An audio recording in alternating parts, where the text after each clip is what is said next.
First of all, I want to invite you guys to my WHU journey a little bit, and then what are the conclusions that I drew out of it, especially now that I'm working with different leaders in global companies. I do work with the BMW Foundation of Responsible Leadership, hosting events with them and facilitating them. So I'm pretty aware about the challenges for leader right now.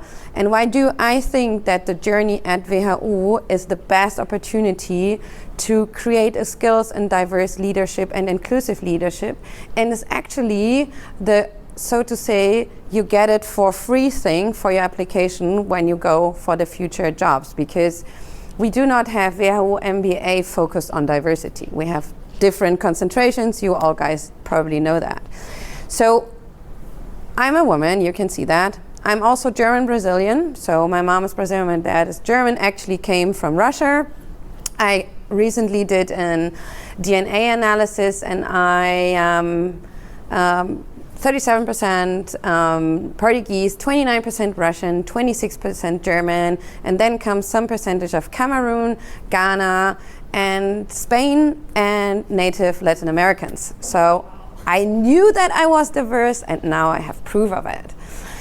And I'm visually impaired since I'm 9 years old. So since I'm 9, it was actually, they found it out when I was 9. I still had 40% eyesight left, and then it quickly dropped to 4%. So nowadays I see 4%, which is a huge advantage because all of you look pretty interested in what I'm telling right now. That was one thing that was great during all the presentation we need to do while we were in the program. And also I have the privilege that I had a very strong mom by my side. And she told me from the first moment on that I shouldn't forget what the little prince, that the fox told the little prince, that you just can see right with your heart, and the essential is invisible for the eyes. And that I was born with a big heart, so I will always see more than the other people. And she also told me that I'm the one that's responsible to tell the world what I'm seeing and what kind of help do I need. So she trained me in a certain way from the beginning on to survive in the real world, because my dad wanted to put me in this just for handicapped, visually impaired kids made boarding school, and she said, no, no, no. Our girl needs to learn to be independent in the real world with all the challenges. And I'm 38 right now, so that was in '92, and back then people told my mom she's crazy, and why is she still smiling if she has a handicapped child, and why is she bothering to put me on a normal school? And my dad asked her to, she had her own company, and to leave the company and to just focus on me. And she's like, just imagine, she said like, well, are you guys all crazy? The best thing I can do for my girl is to encourage her to follow her dreams, to build a company so that if nobody want to give her a job, she at least can inherit a company, and to make her the best version of herself in any way I can do it.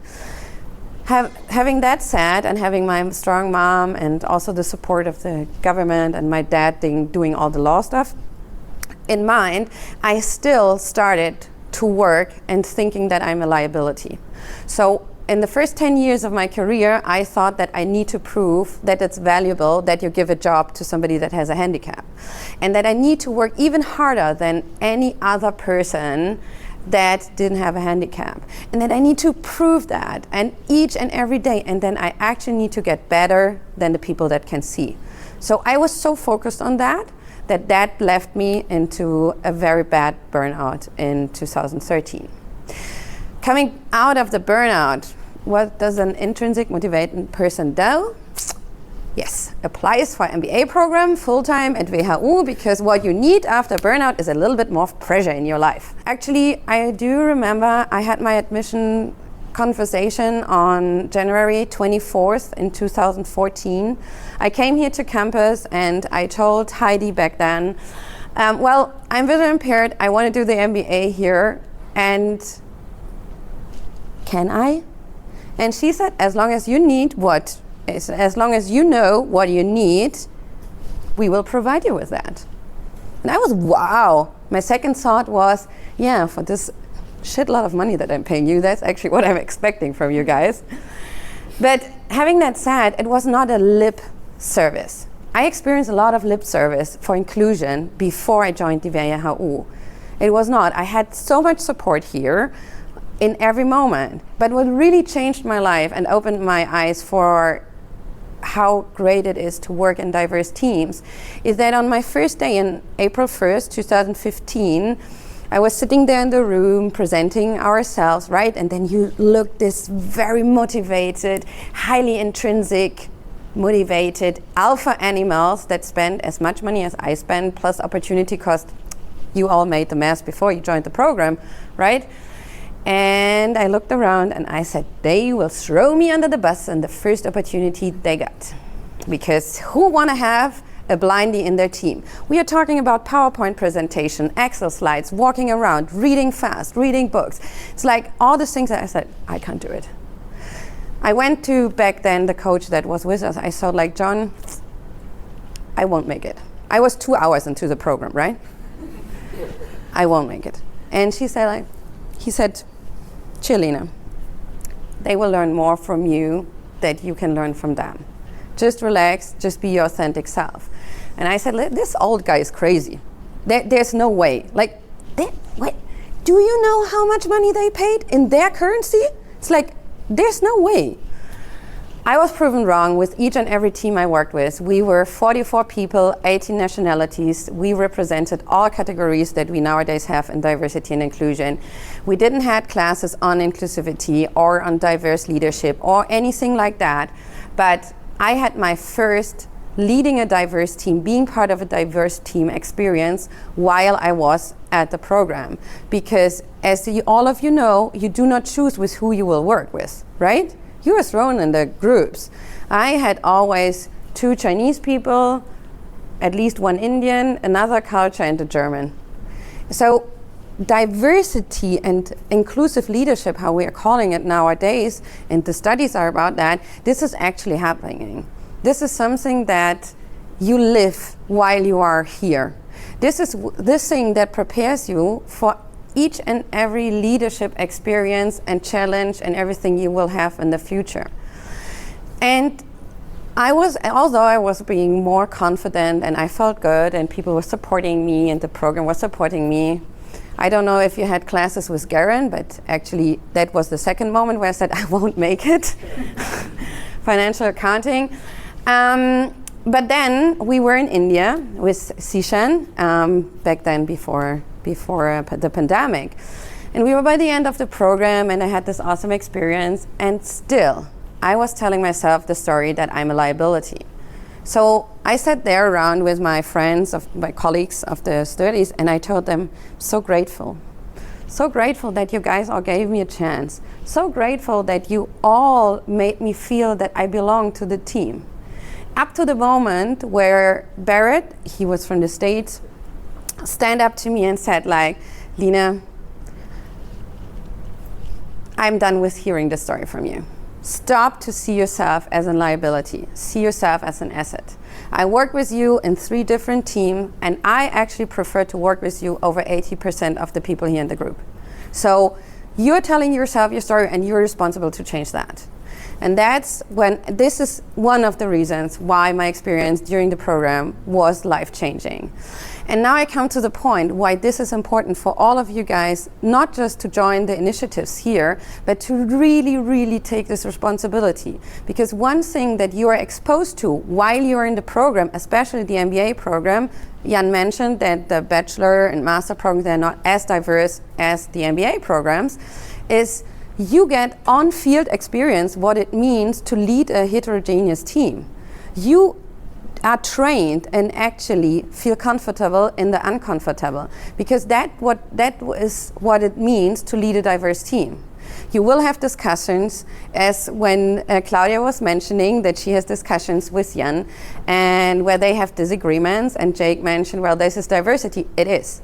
This is what we're looking to. This is what's happening in company. That's what has to happen in company.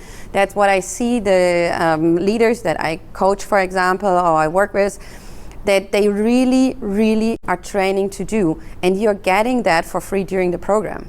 This this is a training that you can be aware of when you're looking for your job application. But it's your responsibility how much you get out of this experience. I have colleagues that went through the program, they didn't have the same experience that I had because they were just focused on the results, right? You need to experience it. You need to go into the moment where you're out of the comfort zone. You need to feel uncomfortable because to become a responsible and a good leader in a diverse and inclusive world that we all want, we need to get kind of blind for the outside to really start to see the inside. And as you all see probably in the teams you are working with, each and every one of us has their own reality.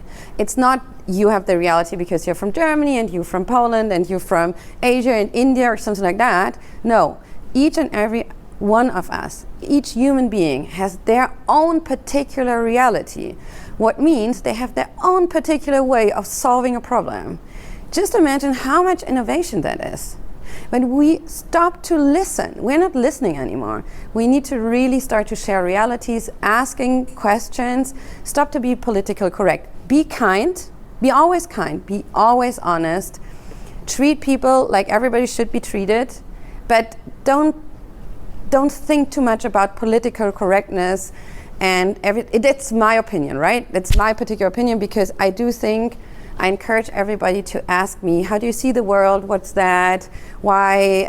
How do you travel when you travel alone? How do you run when you run alone? Or if people ask Jake, how is it to live together with somebody who can't see? Things like that. I encourage, and I'm very grateful that he does as well, encourage people to ask us this question because that's how you can connect. Just if you experience inclusion and if you are courageous and ask the question and listen to the other realities, then you can become a very, very, very good responsible leader and you can lead heterogeneous teams, and then the teams are the ones that you're leading, they will outperform each and every one of us. So I want to leave you all with the thought that please enjoy this experience that you have here at campus. It's amazing. It is hard and it's shitty from time to time. I know that, been there, done that, saw this film, but for me it was life-changing. And nowadays my competitive advantage, always when I talk with leaders of small, big, international companies, is actually most of the things that I learned here because I do know what it means to lead a global team, be part of a global team, communicate, although the moment is hard. So you are the best school to actually learn inclusive leadership. Go with it, embrace it.